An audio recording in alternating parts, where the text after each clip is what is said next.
Ja si pamätám, pretože som taký starý somároš, ja si pamätám olympiádu, jak v Rusku, tak v Spojených štátoch, hej, kde tieto hovedá, hej, komunistické a na oplatku samozrejme tí druhí veľkí republikáni, hej, a zakázali, nešli tam tí športovci. Hej. Každý, kto ťahá politiku do športu, by sa mal zakopať niekde pod poslednú dlažbu a držať tam klapačku. Ako vy nie ste normálni. Rozumieš? Do športu zaťahovať politiku. To už kam čo? Už od škôlky všade bude iba politika a vaše zasraté politické názory. Všade sa to bude ťahať.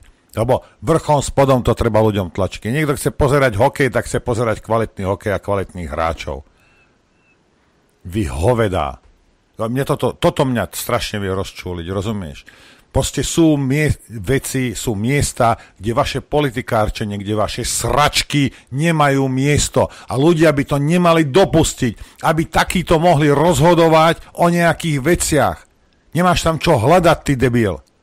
Ten hráč bude dobrý, alebo nie je dobrý a týmto skončil, bude prínosom pre naše mužstvo, alebo nie je.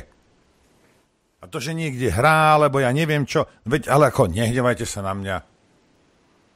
A potom, dobre, polka tam není polka, na olympiádu neprídu, hej, a potom, no a jak sa chceš chváliť, že ty si vyhral niečo, keď tam nie sú Rusi? To mi povedz. To ako čo? To ako keby som ja vošiel do škôlky a kto zbije teraz najviac? Kto všetkých pomláti? Hej. A potom sa ešte chváli, mám zlatú medailu. No máš zlatú medailu, lebo Sergej bol niekde v prdeli. Rozumieš? Lebo tam neprišiel a neporazil ťa. Veď toto je choré. Tak buď sa bavíme o športe, alebo sa bavíme o politike. Všade tú politiku ťahajú všade. Hovedá.